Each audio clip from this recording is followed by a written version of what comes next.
with a team containing the likes of Rio Ferdinand, Jonathan Woodgate, Lee Bowyer, and Mark Viduka. A 4-1 loss to Bolton on May the 2nd confirmed their relegation to the Championship. A financial gamble by the club's owners had backfired and a fire sale commenced. They had stayed up the season before, only just, however they couldn't pull off the same trick again. After 14 years in the top flight and a title in 1992, Leeds found themselves back in the second tier of football in England. Leeds had started the new season in the Championship with debts of over £100 million, with no realistic chance of promotion. The club were eventually forced to sell both the training ground for £4.2 million and the Ellen Road Stadium in the autumn 2004. On the 21st of January 2005, Krasnaya announced the sale of a 50% stake to Ken Bates for £10 million, and Bates became the club's new chairman, replacing him. This investment effectively saved Leeds from going into administration. Bates had previously headed 3 other English League football clubs, most famously Chelsea. Leeds finished in a lacklustre position of 14th for their first season back in the Championship. The season after, manager Kevin Blackwell started to rebuild this lacklustre Leeds side. Blackwell's shrewd tactics away from Ellen Road and attacking style at home proved highly effective, and by the end of February, Leeds were third in the Championship. However, from that point onwards, Leeds slumped, gaining just 4 points from a possible 18, and eventually had to settle for a playoff place, with them finishing 5th that year. A 3-1 win over 2 legs versus Preston in the semi-finals of the playoffs guaranteed them a place at Wembley for their chance to come back into the Prem. However, a 3-0 loss to Watford in the playoff final at the Millennium Stadium in Cardiff meant them to spend another year in the second tier of football. This next season is definitely one for Leeds fans to forget. With only 7 points picked up within the first 8 games, Blackwell was sacked from Leeds. John Carver and David Geddes had brief spells as caretaker managers before Dennis Wise in late October became the manager. He couldn't keep them up, however, and with a 1-1 draw at Ipswich Town on the penultimate day of the season made survival all but impossible. Administration happened and they were deducted 10 points, confirming their first time in League One, with them finishing bottom of the Championship. I mean, you have to look at it. They were sent to the gulag. Like, they're there. Like, there's no coming out from that, surely. But however, Leeds fans believed that there was a chance that they could come back up straight away and hopefully be back to where they should be in the Prem. Their first season in League One was definitely a struggle, with ownership issues and more financial issues hitting them, which led to them starting the campaign with a negative 15-point deduction. However, they had an amazing start, with them winning 7 games in a row to climb out of the relegation zone. They finished the season with a total of 76 points to finish 5th and in the playoffs, despite manager Dennis Wise quitting in late January in favour of a move up north to St James's Park in Newcastle. They were still in a good position. If they hadn't had any issues, they would have comfortably finished on 91 points in the second place automatic promotion spot. Playoffs came under new boss Gary McAllister, and a 3-2 win on aggregate against Carlisle saw them reach the final.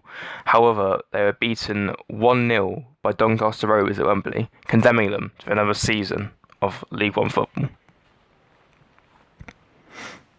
2008-2009 saw Leeds with a clean slate, but they could only manage to finish 4th that season after a mid-season slump which saw Gary McAllister do his marching orders. Simon Grayson led them into the playoffs, but on this occasion they were outdone by Millwall in the semis. 2009-10 saw a promising start to the season, with them only losing one of the opening 24 league games. They knocked out Man United in the FA Cup and took Tottenham to a replay. They wobbled in the run-in before promotion was secured on the final day against Bristol Rovers, despite going a goal down and having Max Gradel sent off. A 2-1 win over them on May the 8th, 2010, established Leeds as a championship side yet again, with them coming second and it being the first promotion within 20 years. Back in the championship, things seem on the up for Leeds, with them enjoying a strong start and return to second tier football under Grayson, and they occupied a top 6 spot for the majority of that season. A slump, however, towards the back end of the season in April eventually led to a 7th place finish, 3 points behind Nottingham Forest, who occupied the final playoff spot that year. 2011-12 saw a shocking second season back in the Championship, with Chairman Ken Bates dismissing Grayson in February before Neil Warnock was appointed, and he led them to a very underwhelming 14th place finish for Leeds that year. 2012-13 was another slip-up season for Leeds, as Bates sold the club to GFH Capital, and Warnock himself would be replaced just over a year before Brian McDermott came in April 2013. Again, it was another campaign of mid-table, as Leeds finished 13th that season. Now, this part of their story to come back up is definitely one of the worst, as if Leeds fans thought there has been turbulence under previous ownership, then trust me, they had seen nothing yet. In 2014, Italian businessman Massimio Cellino acquired the club from GFH and was attempting to sack manager at the time at Dermot before he had even finalised the takeover. The old owners then reinstated him at Dermot, but he didn't last much longer. Cellino's takeover was ratified in April that year, and he was shown the door at the end of the season. Cellino then appointed Dave Hockaday, who had previously been managed Forest Green Rovers in the National League. Now, if you were a championship manager, why would you go and appoint someone who's in the National League with a lackluster team that probably won't go too far? You're going to see what I mean in a sec. Hockaday would then last just 6 games and didn't even reach the end of August during the 2014-15 season, which, I mean, if you look at it right here, I mean, like, it's just shocking. Like he's the first one in the gulag at this time. Like, it's shocking. Mark Mlenich then took charge of the 6 games before his dismissal, which, I mean, like, you look at it again, like, it's just, there's more managers going into the gulag. It's not good for Leeds at this point, lads. Neil Redfern, who had previously taken caretaker charge on 3 separate occasions, was given the job on a permanent basis as he saw out the campaign, and they finished 15th in the table. However, he was then also sacked, so, you know, it can't work for everyone at this point. I mean, Uwe Rudisser came in at the start of the campaign, but managed just 2 wins in 12 games before, would you believe it or not, also getting sacked. So, you know, he's another one he's in the gulag. As you can see, Leeds were not in a good place of getting managers and keeping them for a while during this period of Cellino's ownership of the club. Steve Evans came in and completed that campaign as they finished 13th again. However, he was also sacked. Like,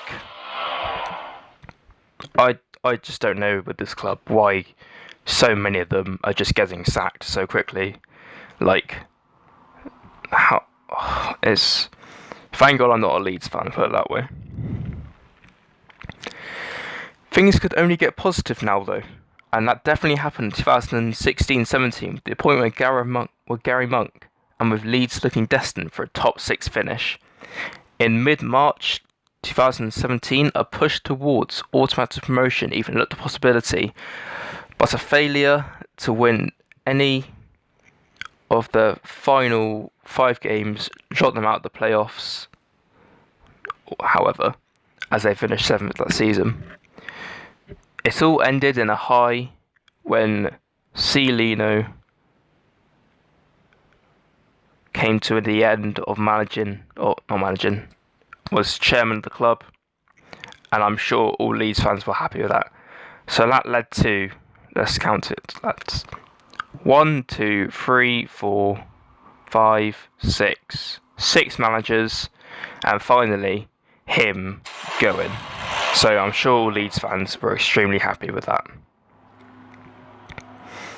2017-18 saw the end of Cialino. However, they didn't have much more success on the pitch. Andre Ridriziani took over the club, and the appointment of Thomas Christensen came round.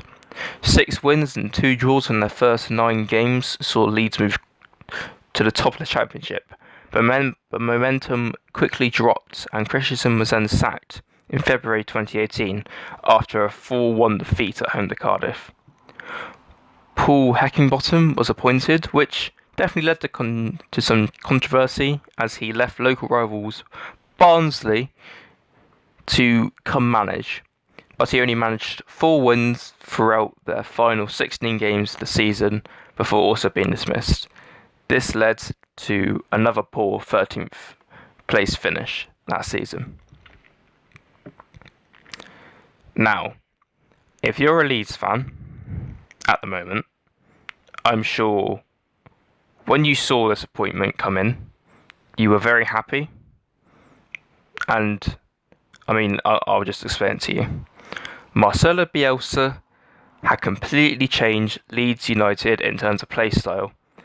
Nicknamed El Loco, he became manager at the start of the 2018-19 season, having been influenced by the likes of Pep Guardiola and Mauricio Pochettino. He quickly aimed and had ambition for an automatic promotion place. A lot of controversy definitely surrounded Bielsa after he admitted to spying on Derby County, which was named Spygate by other managers and Sky Sports at the time. Like, the fact he openly admitted to spying on the club right before they played in the league that season was very controversial for sure. Leeds looked nailed on for promotion and were in pole position for the top 2 as little as 4 games to go, as they led Sheffield United in 3rd place by 3 points. However, a shock defeat at home to 10-man Wigan on matchday 43 saw them implode as they collected just a point from their final 4 games that season. They went into playoffs as the favourites against, who would I guess, Derby County, who was managed by now Chelsea manager Frank Lampard.